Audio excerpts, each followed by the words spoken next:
Okay. Sorry, 1 second. Hello?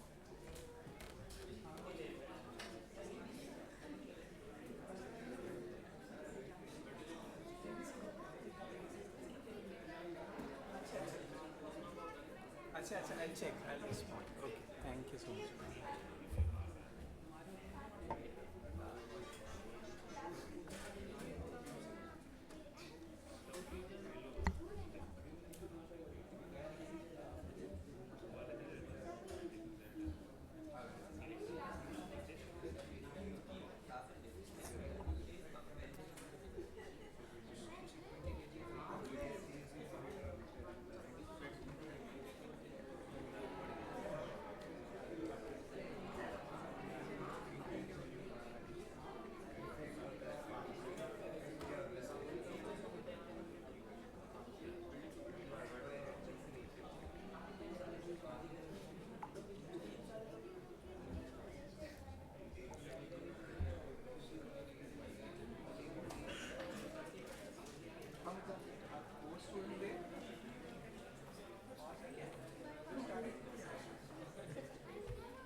Okay, so we'll start.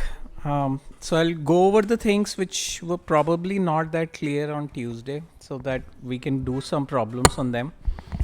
So on Tuesday, the first lecture, we talked about the jointly distributed random variables, and the very first thing I talked to you about was a joint cumulative distribution function. Those who were there had seen this, है ना? So I'll just go over the problem with this. These problems are not yet uploaded for you to view. I'm still cleaning them, but nevertheless, the problems I am going to go over now are there, already cleaned. So the question number 8. So this one says there is a joint CDF which is given like this on a domain 01 to 01. Now you have to find individual CDFs for X and Y. So what did we do? We said we'll make, if you're finding it for X, we'll make Y infinity less than infinity, and if you're finding for Y, we'll make X less than infinity. So basically the highest part of the domain of that variable. So in this problem, what happens?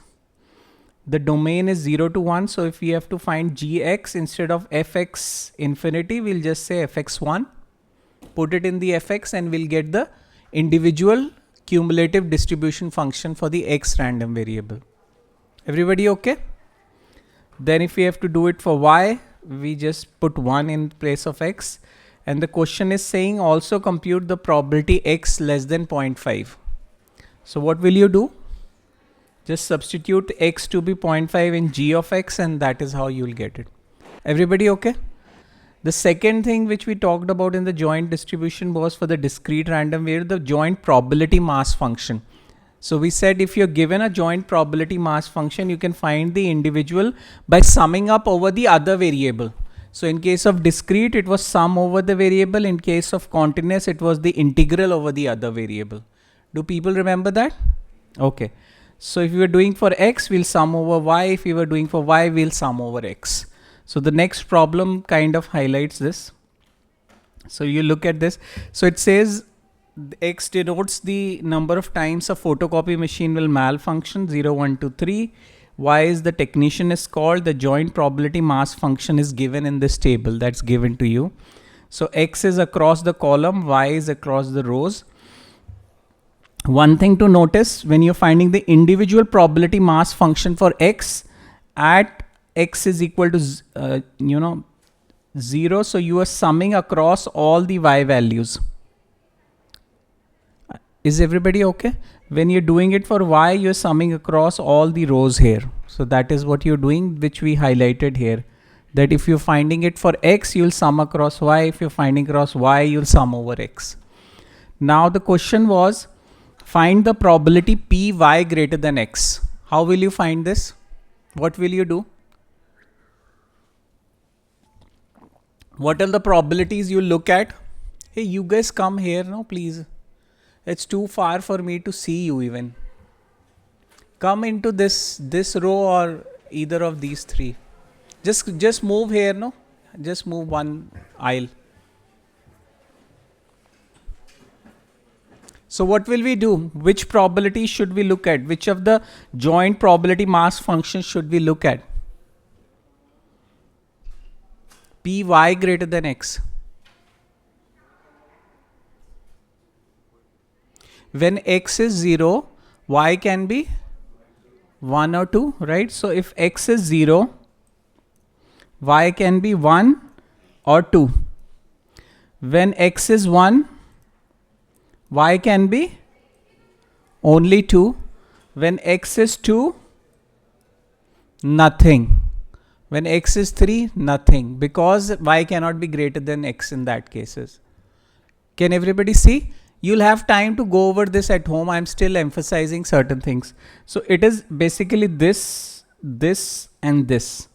So if I have to write this in terms of events, I will write it like this.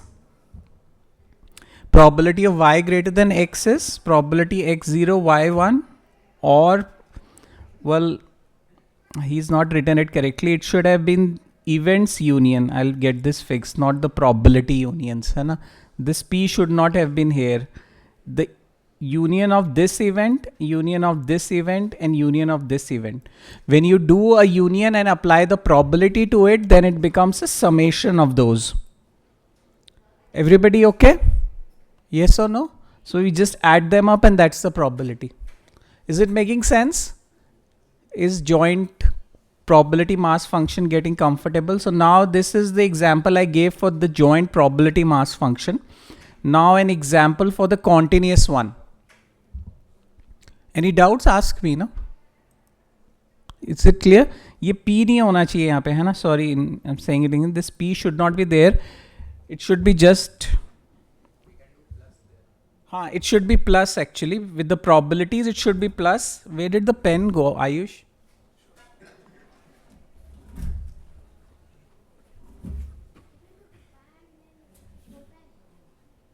उसको बुला के पूछो ना कहाँ गया.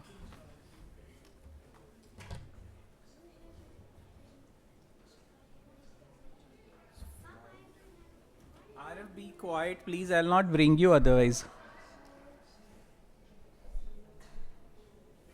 Chalo, anyways, these P's are not there. Events union should be there and the probabilities plus will come after you apply the probability from the axioms. Is everybody clear? I'll correct this and upload. That's why it's not uploaded. Now the third problem is for this. This is for the third thing which we discussed that day, which was about the continuous random variable. You're writing it in terms of the joint probability density function and integral over that. So this guy says that you're given a joint density function in a range 0 to 1. It's this, otherwise it's 0. Let me see if I can. So these are not there, hai na? It's this. When you write the probability, then it will be the sums will come in between. That is what I am trying to say. Okay, so let x and y have the joint density functions, this, and you have to find this probability integrating the joint density function on the given range. So what it will be? Just 0 to 1 by 4, 0 to 1 by 4, because rest of the places the joint PDF is 0. So just integrating over the domains, all right? So we just did that. Rest is just computation. I'll not waste time. You can check. You are pulling these separate and separately integrating and combining the parts and you'll get the value. Everybody comfortable? Then what did we do? We moved to the easier concept, the expectation, which was the product of the random variable and the probability it's having at that point. So we wrote the expectation value in the discrete case. We did 2 examples on that. Then we wrote it, this was still on that. We did it for the continuous and we motivated that it will be the product of the random variable and the PDF and integrated over that. So we did expectation. Expectation is straightforward, so I'm not going over that. We did examples. We had given this property that if you're working on a g of x, the g of x will only affect the variable and not the probability, because the probability will remain the same both in the discrete and the continuous case. What I didn't write last time and I sent you an email on Wednesday or Thursday was that if it is a product of 2 variables, joint distribution is there, then the joint distribution will come here, and the joint PMF will come in the discrete case, and the joint PDF will come in the continuous case. So we're going to get comfortable with this because this is used in the covariance expression. And that is how this expression is proved actually with these properties. All these properties are propositions or theorems. Had you been taking a probability class, then I would have went over the proofs of these as well. But for now, you don't need that. So this was lecture 12. And then lecture 13, we had started with variance, which is simple because it's just you are taking difference from the mean value and squaring it. So variance was, everybody was okay, comfortable. The properties of variance were also okay. Covariance was a slightly more trickier subject where we didn't experiment. We didn't do any problems. So what we'll do 2 problems now on covariance, which is problem 11 and 12 in the practice set, where one we do it for the discrete, the other one we do it for the continuous. Okay. So the problem which I had not mentioned was expectation X and Y, now that I have shown you in the properties part, but you have to practice it. And initially I thought I'll not put covariance in the exam, but now I'm giving you practice problem. I'll let it be part of the exam. It's not, anyways, I'm not keeping Gaussian, Bernoulli, binomial, all these distributions, I'm keeping it out of the exam syllabus. So at least you get the point. Again, I want to say about my teaching is the point for exam is that when you prepare for exam, then only you would, things will stay in your brain. What I teach you in the class, you may go back and it'll, get better after you read after the class. But once you remember it for the exam, then only it'll stay for you a few years at least. And the concept would be clear. So that's why I want to keep covariance there. So let's do 2 problems on covariance. So this is a problem which says you flip a fair coin and 3 times, and X be the number of heads in the first 2 flips and Y the number of heads in the other 2 flips, and you have to compute the covariance X and Y. So what do? We first build the joint probability distribution table, because without that we can't compute the expectation, right? So what do? We build this table. So we have to see the outcomes. So if X and Y both are 2, that can only happen if you get all heads, right? The middle one is overlapping between X and Y. Can everybody see this? Yes or no? So if you're doing 2 heads in the X, then the first 2 have to be heads, and the one in Y, which means the last one cannot be a head, it has to be a tail, because this one is taken as the head here. Can everybody see? Okay, then so similarly, so and so forth. So you can get all the cases on how many heads and tails you will get. Now we'll build the joint probability table, the probability distribution table. So you would realize that, or not the distribution, the joint probability mass function table we are building. It's not the distribution. Distribution is less than something. It's for a range of value. It is the joint probability mass table. Is it clear? The terminology? So when it's 0, 0, then you've got all tails. The probability of all tails is 1 over 2, 1 over 2, 1 over 2, which means that it is 1 over 8. If you go for 0 and 1, 0 and 1, it is TTH, which means that it's 1 over 2, 1 over 2, 1 over 2, which is again 1 over 8. But if you go for 0, 2, that you've got 0 heads in the first case and 2 in the second case. This case is not possible. Why? Because there is an overlapping in between, right? If you do 2 heads in the first go and you say no heads in the first go, tails, and then you say 2 heads in the other, there is an overlap here. It's not possible. You're saying the middle one should have a tail and middle one should have a head. It cannot happen. Hence the probability is 0. Is it making sense, or should I write it down more explicitly? Making sense at the back? I know you guys are tired the whole day, but there was no time.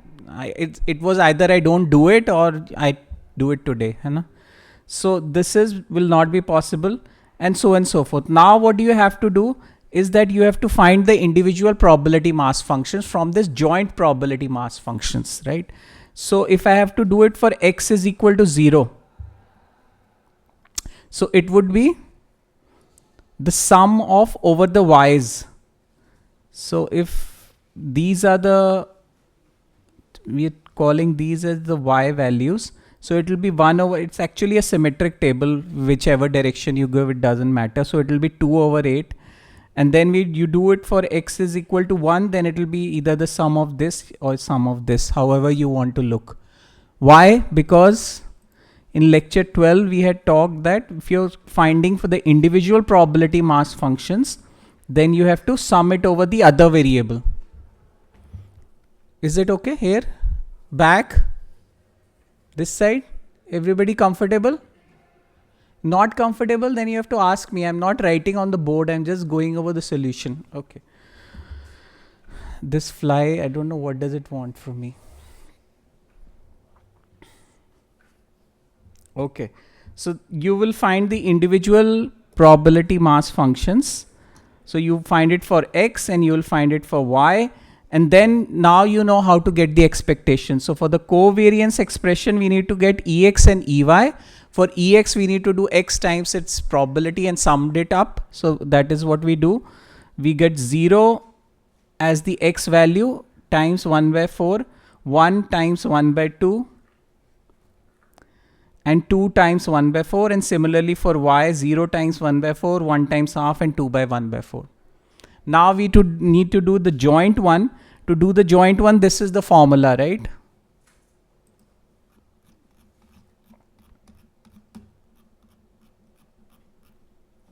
This is the formula where g is nothing but x times y, x times y, x times y, and summed it up. So we'll just substitute this. So you can see it's x times y. The joint probability of both being 0 from the table is 1 over 8. So that's multiplied. Then 0 times 1, again that is 1 over 8. 1 over 8. So that's multiplied. So you add all the probabilities and you get that. Is it clear? Covariance, is it making sense? The joint probabilities which we didn't practice? Okay. So now you just substitute. You find exy minus ex times ey. This problem is now on the continuous case. Suppose x and y are jointly distributed random variables on a unit square with the joint PDF of this. Compute the covariance of x. So again, we go back to the formula. The formula now is this, where this guy is x times y, which means that this is nothing but xy, right? So we just substitute it. It's 0 to 1 xy fxy. Substitute it, separate the two variables, do the integral, and you get that. So this is exy. Now you know to get ex and ey, correct? To get ex, what do you need to do?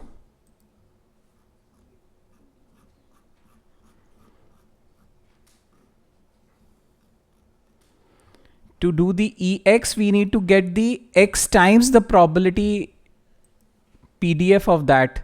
So if you look, I need this guy, 0 to 1 x times fx. Now what is fx? Fx is when y is integrated over all of the range. So this is the joint probability distribution with y integrated from 0 to 1. This will give me my fx PDF. X PDF, sorry, the probability density function of the x variable. When I am trying to do the same thing for y, I think he's not written it here. So he's just written ex. I would write this as integral of y fy dy, and this would be y, and fy would be the integral of 0 to 1 of f of xy, because the domain is same, dx. This is the PDF of that times dy.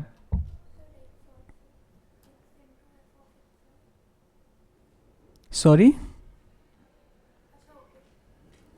we need this guy of the, so we need to get it from the overall joint PDF. So when we integrate the joint PDF, like we were doing a sum of the joint probability mass function here, no, we were doing the sum over y's to get the x, sum over x to get the y. Here we had not explicitly shown it, but this is the PDF for doing it for y. So this is the PDF for the y variable, and this is the PDF for the x variable. Instead of minus infinity to infinity, it is just 0 to 1. Is it clear, guys? Covariance, is it better now? You'll be able to give it in the exam? Or should I still drop it if it makes you nervous? Everybody okay? Joint probabilities are comfortable? Okay. All right. Okay, I think that's it I wanted to do. These were the 5 questions. You can go over them once. I'll email you once I upload. There are 7 other problems which are before this, which I'm not going over because we have seen a lot of this with you. So general probability questions are there. You can practice more. Hai na? Hey, you can stop the recording. Hai na?